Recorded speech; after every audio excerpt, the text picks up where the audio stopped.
and Diamond P Sports present from the National Hot Rod Association Championship Drag Racing. The NHRA Castrol GTX Keystone Nationals from Reading, Pennsylvania. Speeds in excess of 280 miles an hour, covering the quarter-mile distance in less than 6 seconds. Drag racing from the NHRA. 14 times this year, the National Hot Rod Association National Event Circuit will stop at major racetracks in the United States and Canada. The most recent race was in the heartland of America, Indianapolis, Indiana, for the 33rd annual running of the U.S. Nationals, the biggest race of the year. The huge crowd that jammed Indianapolis Raceway Park was treated to some spectacular action. The Top Fuel Eliminator title was won by Joe Amato, giving him some valuable points over his competition, Dick LaHaye, in the year-long World Championship Series.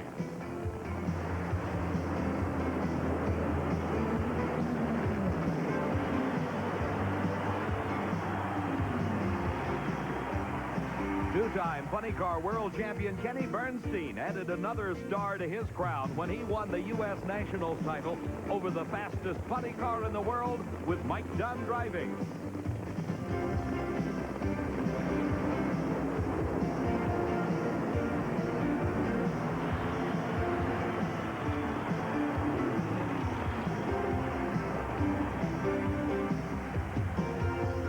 Winningest driver of them all, Bob Glidden, continued his amazing string, qualifying #1 and winning the race. He drove his Pro Stock Ford Thunderbird to victory over the Camaro driven by Darrell Alderman.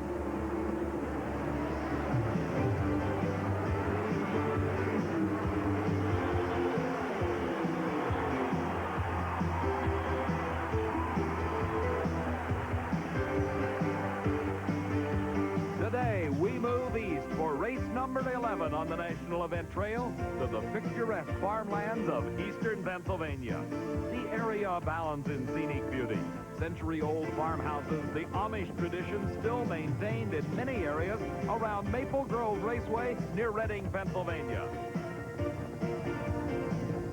Hello, everybody. I'm Dave McClelland, and welcome to Maple Grove Raceway and the 3rd annual Castrol GTX Keystone Nationals. What a magnificent day we have today in eastern Pennsylvania. But this wasn't the case just 1 week ago. Qualifying was barely completed before the heavy rains came, forcing a postponement until today.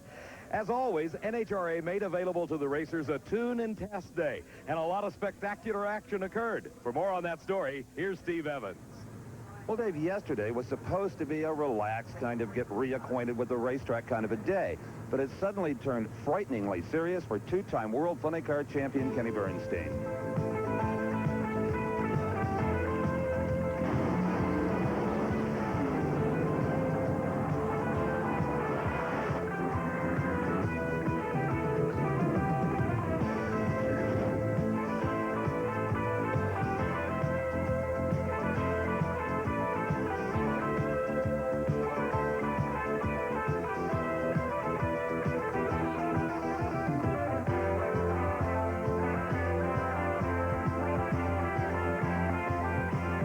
His Buick body machine left the starting line on what appeared to be one of his best runs ever.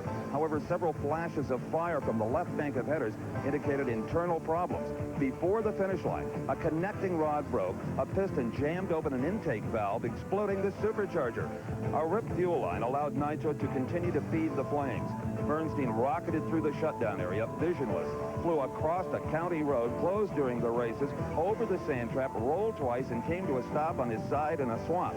The emergency crews were relieved to find that the blazing debris did not contain the car. It was merely the fiberglass body. Bernstein, still strapped in the machine, was about 30 yards away, completely unhurt. A dejected Kenny and his crew loaded the wreckage into his big truck and trailer, and out the pit gate they went. no one expecting to see them again until the next race on the tour. Lo and behold, 9 a.m. this morning, in the truck race, the race car had been totally rebuilt. A spare body was already in the trailer. The frame was completely stripped, put in a jig at a chassis shop, straightened, a new engine built. It's just an absolutely amazing job. What a thrash these guys have been through. There's no sleep whatsoever, you can bet, on the Bernstein crew. Now, the only break Kenny has had this morning in first round competition, he had no opponent. He was scheduled to race Australian Graham Cowan. Cowan had to return to Sydney, so Kenny was able to shake it down to a 5:80 elapsed time. We talked at the end of the racetrack.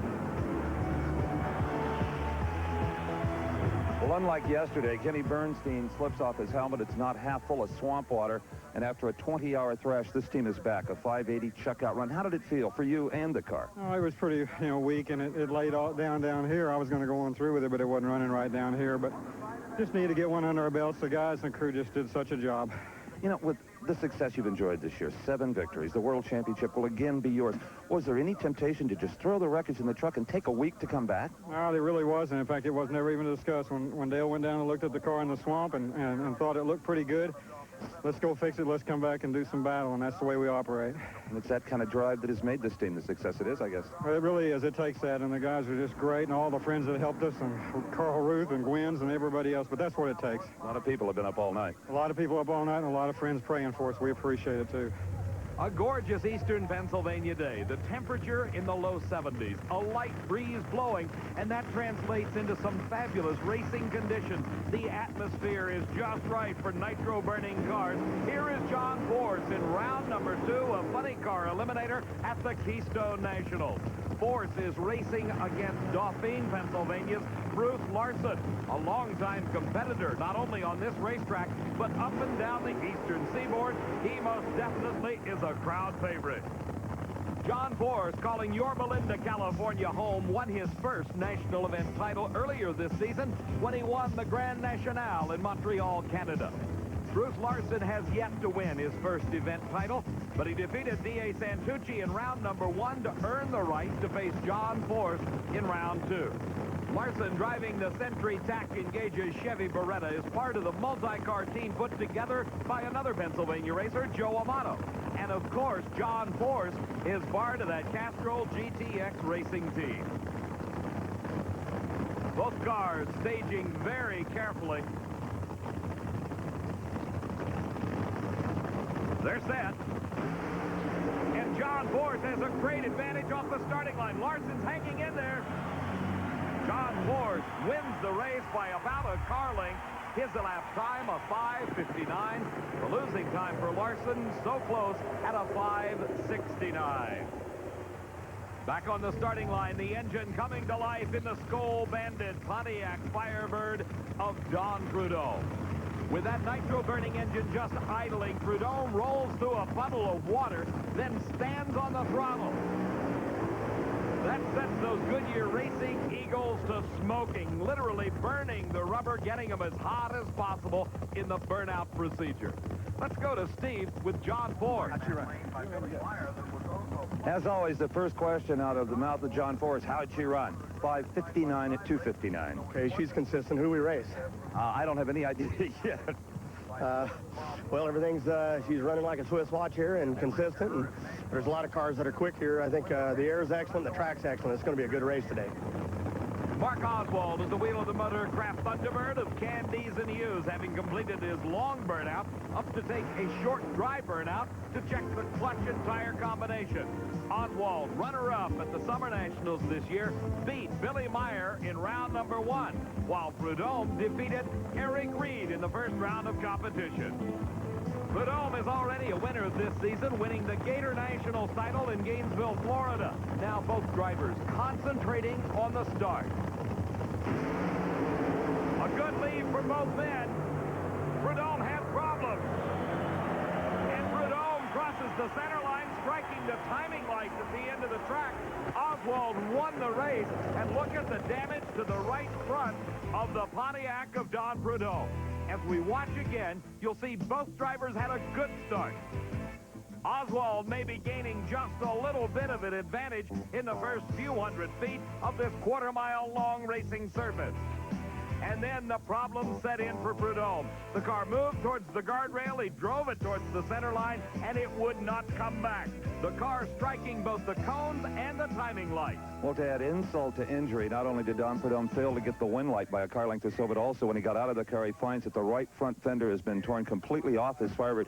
A lot of cars have been moving around at the finish line, Don. Yeah, I don't know what it is. It just, you know, got over to the left, and then I tried to correct to get to the back and just made a quick move, and I couldn't do anything with it. But it was a great drag race to that point. Well, yeah, it's just a shame. Indeed it is. A beautiful, funny car has been turned into something a bit less than that. Don Prudhomme done for the day. The 1987 Castrol GTX Keystone Nationals is being brought to you by Fram Bendix Autolite, which are all quality products of Allied Automotive. And by Goodyear, the Goodyear Tire and Rubber Company. No matter how far you go, Goodyear takes you home. And by Castrol, the motor oil engineered for today's smaller cars. More funny car action after this.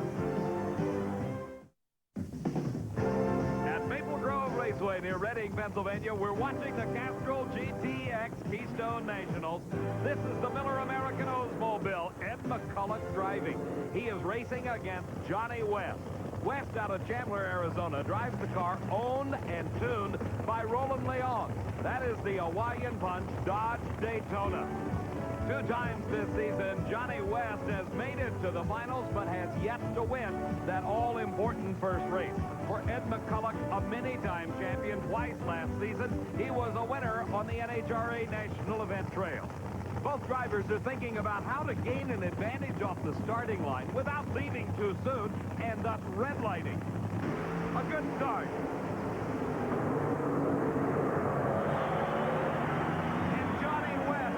A matter of a few feet defeats Ed McCulloch 5.57 seconds at 257 miles an hour. McCulloch was oh so close. His elapsed time of 5:59. This was one great drag race. As we watch in replay, West had a slight advantage off the starting line, but McCulloch did not give up. And at the finish line, it was very close, just about a fender length. Both cars over 256 miles an hour. When Johnny West came out of this car, he had absolutely no idea whether he had won or lost that drag race. I can tell you, you'll want it a 5:57 to a 59. 59. Well, that's pretty good. I saw him in low gear, and then he disappeared, and I thought, well, he's gone. And then all of a sudden, I looked over right in the lights, and he was there again. But that's McCulloch. Yeah, well, you know, he's good. He's got a hell of a top-end charge, and I was just hoping that I was there first. You fell off 700s. Weather, did Roland back off the motor, what? No, it got a little slippery off the starting line. We spun the tires in the dry, so we had to be a little bit careful with it there. And you know, hold the brake and be a little ginger with it. This is Tim Gross. Back in 1985, he won the first ever Keystone Nationals funny car title, racing against Kenny Bernstein. Today, Gross feels he once again has a chance to defeat the Budweiser King, as Bernstein is still sorting out the problems from yesterday's incident. Gross from Saugus, California, and the Rockin' and Racin' Pontiac is back on the National Event Tour after sitting out part of this season. The big question remains as Dale Armstrong finally positions Kenny Bernstein just where he wants him. How well will Bernstein's car perform? And Gross leaves early. He red lights, disqualifying him at the start. Bernstein wins. And a good elapsed time for Bernstein, 5.63 seconds. His speed, 253 miles an hour. That sets up the funny car semifinals. Kenny Bernstein against Mark Oswald. By virtue of a lower elapsed time in round 2, Oswald has the lane choice. The other pair, John Force against Johnny West, and West having lane choice in that match. Steve? Well, Kenny Bernstein continuing to sort out what in many respects is almost like having a new race car at 563, but it looked like it was real loose on the top end. Yeah, it may have been, Steve. It's awful rough down there, and it's hard to control them, but you're right. We're just sorting it out, trying to catch back up here. You know, the guys that give you the biggest hand down here at the Safety Safari, who without them, you might not be here today. Let me tell you, those guys yesterday, Ronnie just did a super job, and all those guys, they jumped in there, and the best news and noise I ever heard when I heard Ronnie talking to me saying, are you okay? Well, there's a lot of drag racers that can tell that story. Oh, absolutely. He's the greatest there is, I'll tell you. Semifinals coming up. It's a tough one, Oswald. Red cars again. Oh, yeah. Bernstein talking about Ronnie Davis, the paramedic on NHRA's Safety Safari. On the starting line, it is time for Top Fuel Eliminator, round number 2. Frank Bradley from Napa, California, racing against Roseville, California's own Gary Ormsby. Bradley, driving the Newman Farm Special, won his first ever NHRA event title back in 1976 at the Winter Nationals, while it was at the same event in 1984 that Gary Ormsby won his first ever championship. Driving the Castrol GTX Special, Ormsby has already tasted victories this year, winning the Summer Nationals Championship. Ormsby had lane choice by virtue of the quicker elapsed time in round 1. He was 0.05 of a second quicker than Bradley at a 5:26. And Bradley smoked the tires. Losing traction down track, Bradley won Ormsby's streak across the finish line. And look at the elapsed time. 5.20 at over 266 miles an hour. In the pits, crew chief Austin Coyle directing the reassembly of John Force racing engine, getting ready for the Nationals coming up later at the Keystone Nationals. At the Castrol GTX Keystone Nationals, I'm Dave McClelland along with Steve Evans, and this magnificently cool day is certainly conducive to record-setting performances, and that has to be on the mind of Joe Amato, the only man ever to exceed 280 miles an hour. He did it first at the U.S. Nationals at Indianapolis Raceway Park, but at that event, he was unable to provide the 1% backup necessary to set the record. Amato from Old Forge, Pennsylvania, is definitely the crowd favorite. He is locked into a points battle with Dick LaHaye, headed toward the World Championship. And of course, every record adds to your points total. In round number 1, Amato faced Larry Minor. Both drivers staged carefully, then they had a good start. But Minor smoked the tires almost instantly. Amato streaked through to the most incredible run ever. 5.11 seconds, the quickest ever, and he broke the record at over 280. Driving through the Ricehall ash that has accumulated on the windscreen, Joe Amato has become the quickest driver in the history of drag racing. 5.11. 5:11? Yeah.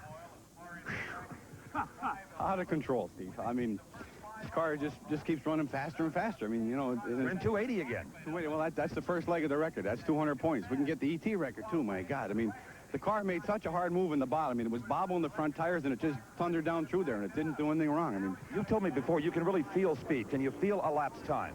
Well, the car moves hard from the bottom. That's when the elapsed time. The speed from half track down is when it really makes the move. You know, Tim Richards has been doing, and the guys have been doing an outstanding job. 5:11, I mean... I can't believe it. I mean, I'm speechless, and it's just, you know, the TRW dragster, the people are going to be so happy from corporate that, you know... And so will the people in these grandstands. Oh, God, it's fun to do that in front of the hometown crowd, you know? Great job. Thank you. Joe's wife, Jerry, coming in to offer congratulations on that record-shattering run. Amato, now in round number 2, has got to be thinking about backup, both on the elapsed time and the mile an hour. He's got to be within 1%. A good run. And Amato goes even faster. He sets the record at 280.98 miles an hour. His elapsed time of 5:19. Not quick enough to back up that 5:11, but Amato is still in competition and advances to the semifinals, where he's got another shot at the record. Here is Eddie Hill. Out of the Lone Star Racing Stables, Eddie Hill hails from Wichita Falls, Texas. Let's go to the far end of the track. Steve Evans is with Joe Amato. Well, how relentless is Joe Amato's search for world records? On a single run, you backed it up. It'll go in the books over 280. That's what the mission was, Steve. We wanted to... Did we beat the lane choice, though? I ran a 5:19. 5:20 is all we needed or better. 5:19 gives us lane choice. And they tell me you need a 5:16 to get the elapsed time record. Yeah, the air came up about 300 feet that time, so we knew it was going to slow down a little bit. We were just trying to back the record up. What do we get the record at? At 280. 280. See, that's good, because then we can set it again later at another track, possibly. What you're saying is it's like driving a car up a 300-foot hill, and the air is different up there. Yeah, right. The air got worse, so the motor took a little power out of it, so now we've got to step it up a little bit to compensate for the air. But we didn't want to take a chance smoking the tires. We wanted to try and back the record up. But well, you've done that. It'll be Joe Amato against Gary Ormsby, only 1/100th of a second apart. It's going to be a race. Steve, even in the thick of competition, Joe Amato looking ahead to another racetrack and possibly another record. Earl Whiting, the lumberman from Monticello, Washington, defeated David Bieneman of Royal Oak, Michigan in the first round. Eddie Hill used the quickest elapsed time of his long career to defeat Shirley Muldowney in round number 1. Hill ran a 5.17, a 5.17, putting him right in the chase for the championship here at the Keystone National. And Hill's out in front. Something breaks on Hill's car. Whiting streaks across the finish and into the semifinals. What a tough break for Eddie Hill, who obviously had it together on this race day. This is Darrell Gwynn, 25 years old, out of Miami, Florida, driving the Budweiser Special at over 290-inch wheelbase. This is the longest car in competition. Gwynn is currently in 3rd place in the World Championship points chase. Twice this season, he's been in the winner's circle at an NHRA national event. The man that is in number 2 in the World Series is Dick LaHaye from Lansing, Michigan. LaHaye has had 3 consecutive championships in his Miller American Special, and he currently holds the elapsed time record at a 5.17 set earlier this year at the Summer National. His daughter, Kim, is the crew chief on this car. She's checking over the engine and the cockpit, making sure everything is just right. It is a family affair for Darrell Gwynn. His dad, Jerry, the crew chief on that car. An incredibly important race to both drivers, with Gwynn in 3rd spot, LaHaye in 2nd. A victory here would add to the points total of the winning driver. You see the small wheels on Gwynn's car, the more conventional, taller front wheel and tire combination for LaHaye. Oh, what a great start for Gwynn, but he has problems, and LaHaye streaks ahead.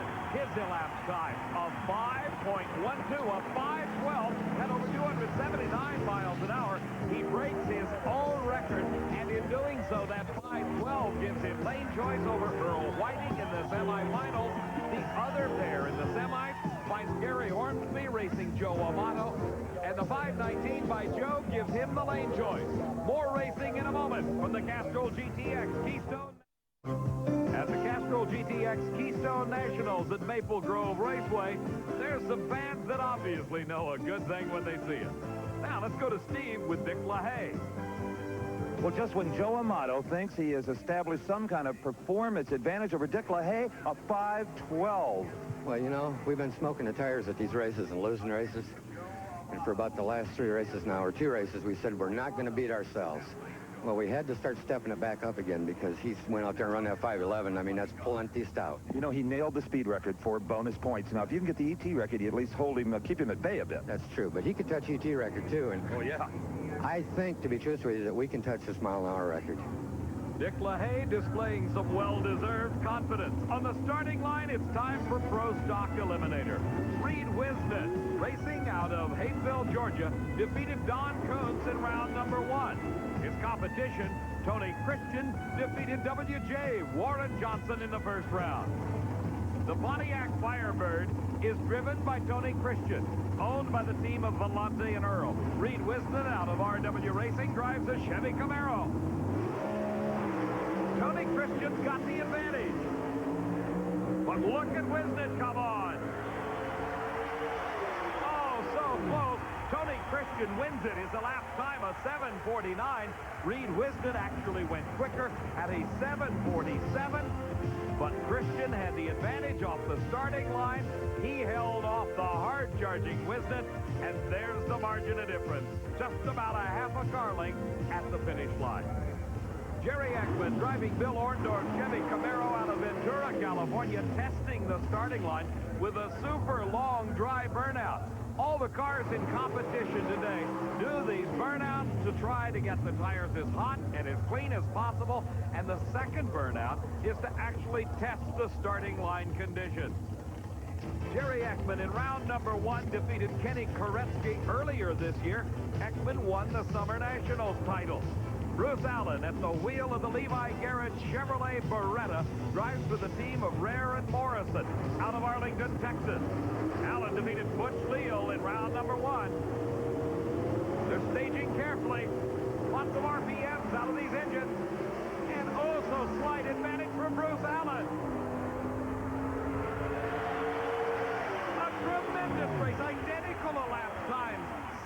7.48 seconds, but Bruce Allen and the Beretta got there first. Let's watch it again from the starting line. You can see Allen and the Beretta in the near lane just a hair quicker off the starting line. That whole shot, as it is described, certainly paid off for him. They're neck and neck at that point.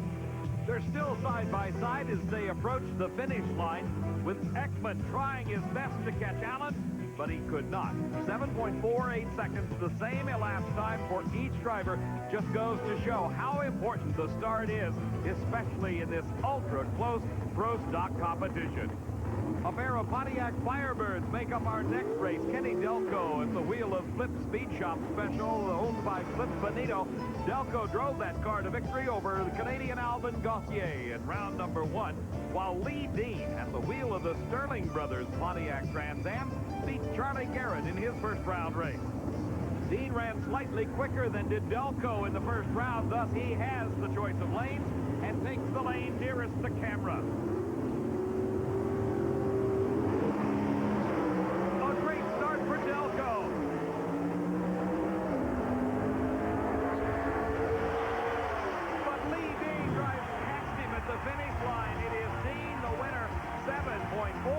Seconds to a losing 7:50 for Delco.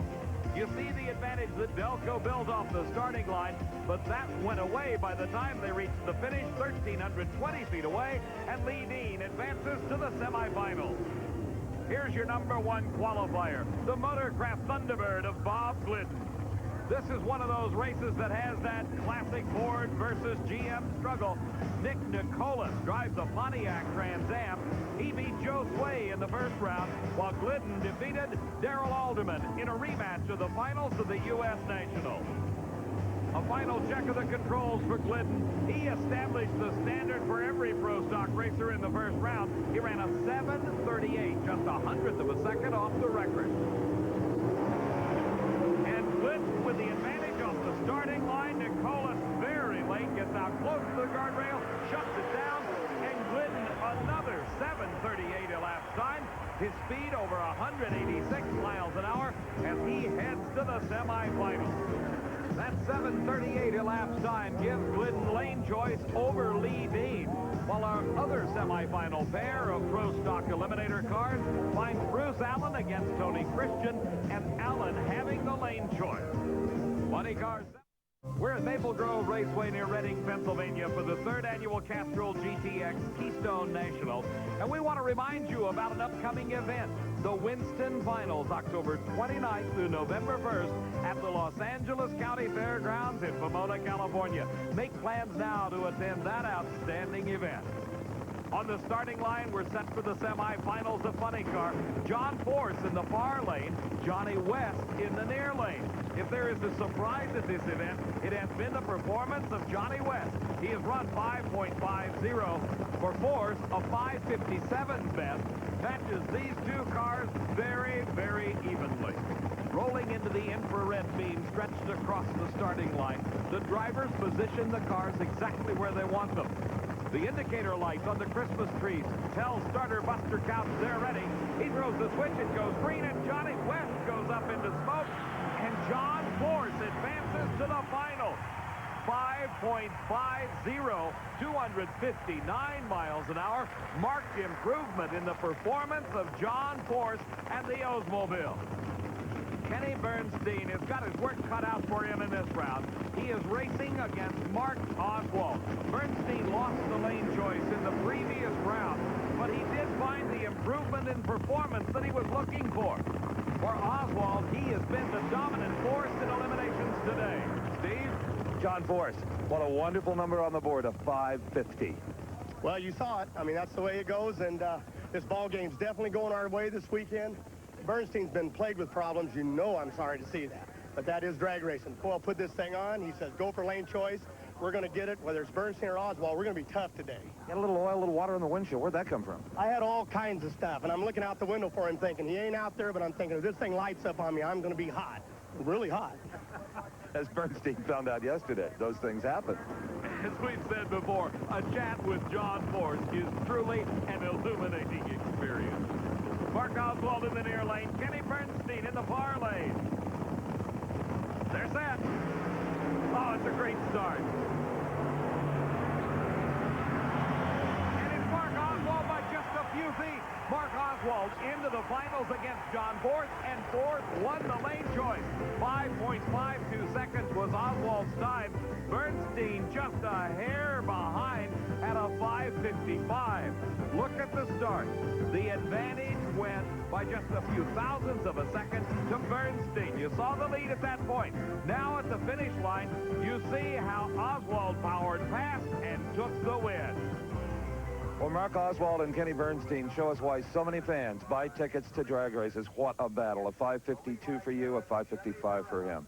It's always tight when we race, you know, and you got to give Kenny a lot of credit for even getting back in the car, you know.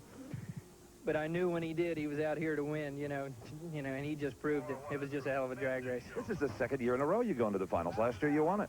Yeah, I'd just like to repeat on that. You know, we've had a little problem in the finals this year, just a little stuff biting us, and, you know, we'd like to put the Motorcraft Thunderbird in the winner's circle. Good luck to you. We'll see you then. Thanks, Steve.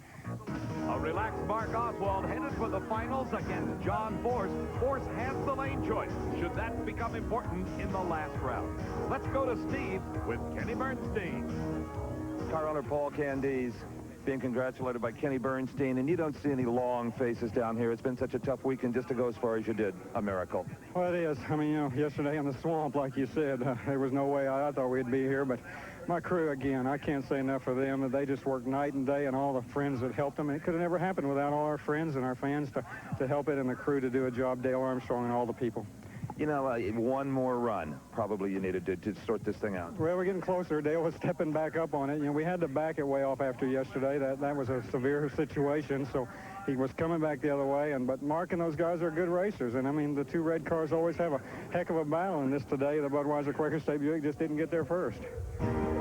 Joe Amato set for the semifinals of Top Fuel Eliminator, coming up next at the Castrol GTX Keystone Nationals.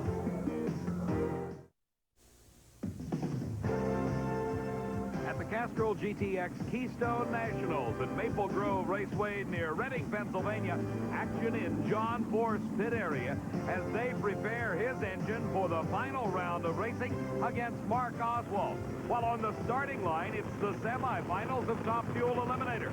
Joe Amato in the DRW Special going off against Gary Ormsby. Ormsby in the far lane with superlative performances, but nothing to match Amato's 5:11 elapsed time. Both drivers intense into the staging procedures.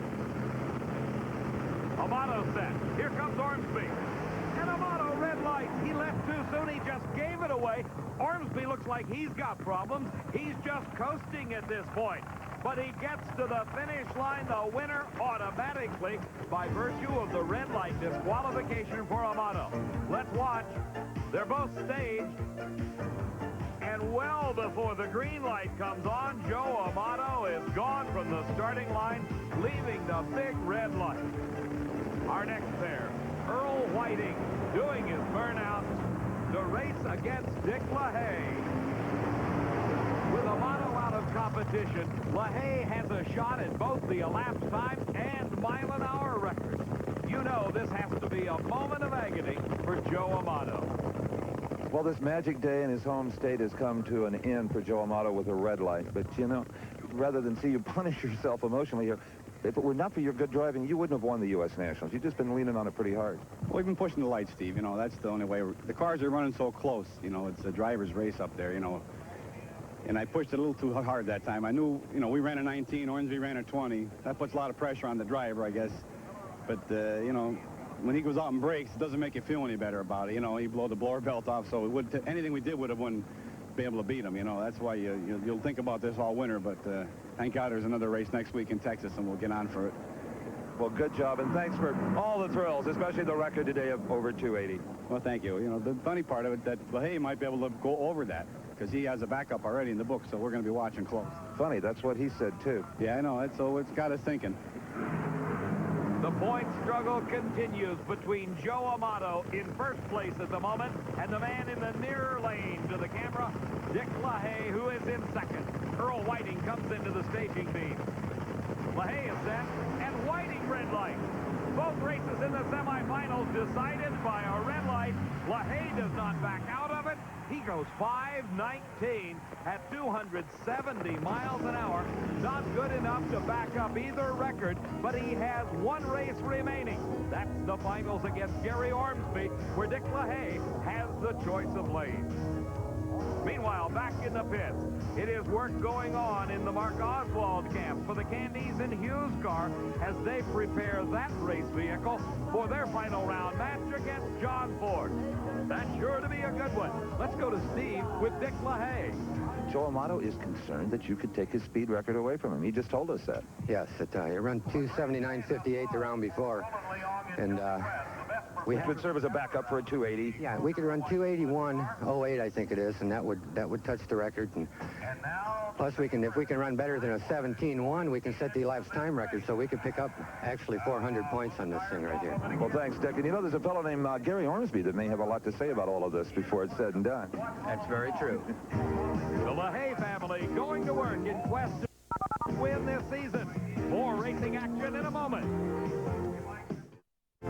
No, this is not John Ford's nitro-burning bunny car. This is just part of the excitement from the Castrol GTX Keystone Nationals Community Expo on the Square in downtown Reading. Maple Grove President Mike Lewis emceed the affair, which featured side-by-side bed races for the adults. The entire Castrol GTX racing team was on hand, and there were pedal car prizes for the kids, pedal car races, and tens of thousands of dollars raised for the United Way and Muscular Dystrophy campaign. Today at Maple Grove Raceway, these fans have been treated to some amazing performances with more racing yet to come, like this, the semifinals of Pro Stock Eliminator. Bob Glidden has contributed to those astonishing times. Lee Dean, his competition. Pontiac versus Ford in the factory hot rod showdown. They're set. And Lee Dean red light. He leaves too soon. Glidden has got the automatic win, but he wants lane choice in the final. He goes a 7:37. He's just 0.03 of a second away from bettering his own elapsed time record. So it is Bob Glidden in the finals to meet one of these two cars. Will it be the Chevrolet Beretta, driven by Bruce Allen, or Tony Christian at the wheel of the Volante and Earl Pontiac Firebird? Let's go to Steve at the far end of the track. Bob Glidden came out of the car and he says, well, that must have been it, Steve. Not quite. 7:37 with a 9. Oh. Just missed.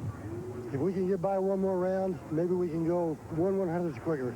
If I saw Lee red light and felt like it was on a good run, it might have moved around a little bit. Wasn't a bad run. Well, but we still need to set the record.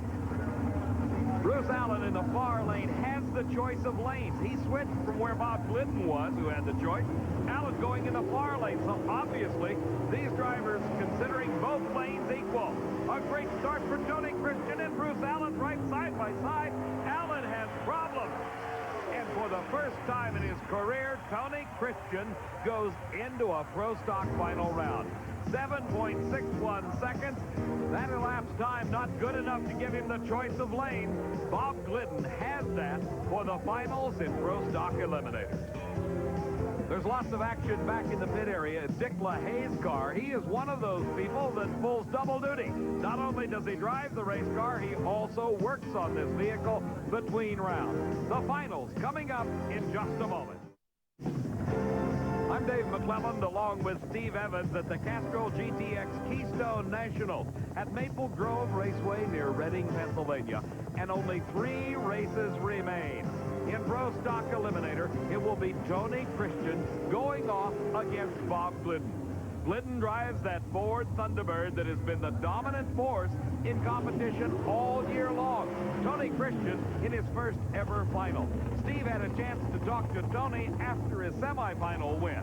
Every drag racer that hasn't accomplished it has 2 dreams. One is to make his first NHRA Pro Final, and the other is to win it. Tony Christian, this is your first. What about the second part of that? Well, I don't know. If it were anybody but that Ford, I'd say I got a real good chance, but I'm going to sure try. You know, I asked Bob Glidden what he knew about you, and he said you're very good on the starting line. He said, but he likes to play some games once in a while, but my kids will get on him if he does that. What does that mean? Well, let him come up and play games, because I got a little game for him this time. What does he mean by the kids get involved, his kids? His kids and I are always goofing around, Rusty and Billy. They're two nice kids. So the teams are acquainted. Oh, yeah, real good. I know them real well. You know, you almost lost control of that car the last round. Yeah, I know. I looked over and I saw him out of shape, and I was ahead of him, so I just stood back in it, and I went around him. I hate to beat Bruce like that. You know, I'd rather beat him fair and square, but what are you going to do? Good luck in your first ever final. Thank you. Thanks a lot. Tony Christian. Tony Christian at the wheel of the Pontiac in the far lane. Bob Glidden in the near lane. If it's based only on performance, Glidden has got the advantage. If it is based on confidence, Tony Christian's got his fair share of that. No staging battle here. A good start for both drivers.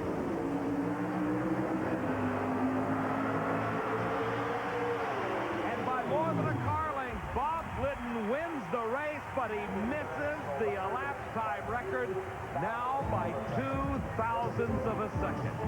In replay, you can watch Bob Glidden as he gains the advantage off the starting line over Tony Christian. Glidden was not about ready to give up that lead, and as they crossed the finish line, Glidden had his 57th national event victory by more than one car length. Well, the winningest driver in all of drag racing, regardless of category, has scored another notch. Bob Glidden, you won it. And I know your question. No, you missed the record by 1,000 to 2 at 7:37 with an 8. Well, at least we won the race. That was the most important part of this deal. Tony Christian, first time ever in a final round. A great job. Good job. Good race.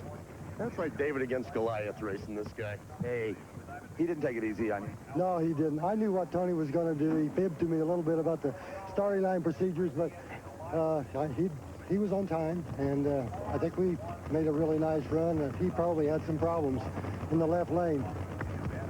On the starting line, John Ford taking a unique way of wishing happy anniversary to his wife, Lori.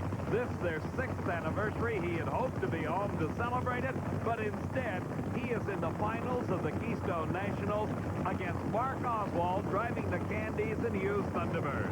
This is the 5th final round appearance for John Force. He was a winner at the Grand National in Montreal, Canada. For Mark Oswald, he's been in the finals once this season, finishing runner-up to Kenny Bernstein at the Summer National.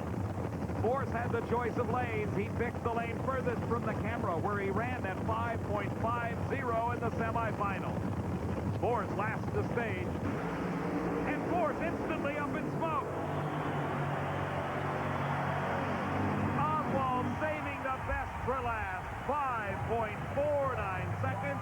His speed over 265 miles an hour for the 2nd year in a row. Mark Oswald takes home the funny car title at the Keystone Nationals. Let's watch how it happens. Right off the starting line, John Force instantly goes up in smoke. Those tires spinning, burning rubber, losing traction, and Oswald, foot to the floor, goes to the finish line with a 5.49 second elapsed time and the victory. A few weeks ago, this man, Mark Oswald, wrote a column in National Dragster, the sports Bible newspaper, and as much as said, I've got the best car, the best team, why can't I win a drag race? The answer is you can. Yeah, we can now. We proved it. I mean, we've struggled this year, Steve. Every little thing that could go wrong did. I'm just happy for Motorcraft and Ford and Paul and Leonard and everybody on the crew worked so hard, you know. Feel sorry for John to have another runner-up, but I didn't want to give it to him. A 5.49. That's the way to exit. Yeah, we had a feeling we could step it up just a little bit. Good job. Paul Candies, the car runner. Wonderful job. 2 years in a row you've won this race. Another ticket a second, we'd have had us a record here, huh? That's right. Very, very close. A happy team. Good show. My guys did a good job for me. One race remains at the Keystone Nationals. It is the Top Fuel Final. Gary Ormsby placidly sitting by as the crew member hooks up the electric starter. We'll be back with that final in just... The final race at the Castrol GTX Keystone Nationals is on the line. Jerry Ormsby against Dick LaHaye, Top Fuel Eliminator. Two very similar race cars, each powered by a nitro-burning engine that produces well over 2,500 horsepower. While the normal work between rounds is extensive, there was an unusual problem on Gary Ormsby's car. Steve was there as the work was performed. Dave, they are changing the rear end of the differential in the Gary Ormsby top fuel dragster. Now, you remember the blower belt came off after Joe Amato red-lighted? Well, it wasn't simply a blower belt failure. The rear end pinion broke. They've had that same one in for about 6 months now, and that caused the blower belt to come off when the engine suddenly came up dramatically in RPMs. Now, as they look at the motor, they're hoping they don't find any signs of it freewheeling, any bad bearings, particularly main bearings that could cause an engine change. But so far, it looks like driver, car owner Gary Ormsby did a terrific job of catching that broken rear end before the needle wrapped completely around the tachometer. Headed by Lee Beard, the crew for Gary Ormsby obviously got everything back together. The car looks and sounds fine. But Dick LaHaye has got the performance advantage. LaHaye, with a 5.12 second elapsed time to his credit, a speed over 279 miles an hour, wants to make a quantum leap forward by taking both ends of the national record. LaHaye, with a choice of lanes, has put Ormsby in the lane furthest from the camera. And you know Gary has got to be thinking about his teammate, John Force, who instantly went up in smoke as soon as he touched the throttle in the funny car final. LaHaye sat and waiting as Gary Ormsby approaches the staging beams. They're both pre-staged. Ormsby gently rolling forward. Here comes LaHaye. And a great start. And it's Dick LaHaye at a 5:14. He backed up the record of a 5:12, 280 miles an hour. Not quite enough to break the speed record of Joe Amato, but Dick LaHaye wins his 4th title of the year, sets a new elapsed time record in the process, and becomes the 2nd driver in history to record a speed over 280 miles an hour in a standing start quarter mile. There's the margin of difference. 1 car length for Dick LaHaye. Kim LaHaye told me off camera just before the final run, Steve, we're going for it all, and you almost got it. You've won it for the 2nd year in a row. You got the ET record at a 5:14. Oh, I'll tell you what, Steve. I can't thank the Lord enough. I mean, there's been so many prayers going on over there in that camp today that it's unreal, because we've been kind of lost coming into these races because we kept smoking the tires and so forth, and we finally got it figured out, I guess, and I'm just thrilled to know, and I'll bet Kim is just ecstatic right now. He's wearing the horn out on that old truck. You became only the 2nd driver to ever top 280, but you missed the record by just a little bit. Well, hey, you know, I mean, well, what else could we do to top the day off? I mean, Joe's the fastest car out there, and I've got a lot of respect for him and Tim Richardson. I mean, this has just been one heck of a season. It's going to continue to be that way, too. You needed that record to offset the one he set. That's right. Now we're even, but I went 2 rounds more than he did in one race, so I picked some points up on him. And it tightens it up, doesn't it? Oh, boy, I'll tell you what. Going into Texas, this is going to be fun.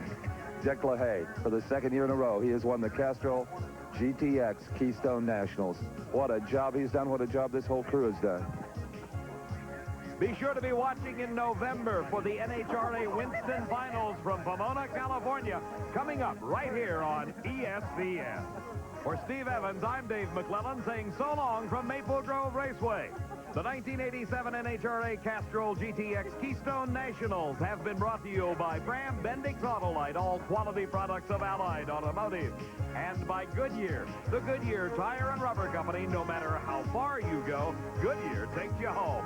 And by Quaker State Motor Oil. New Quaker State with QSX keeps your engine cleaner to last longer.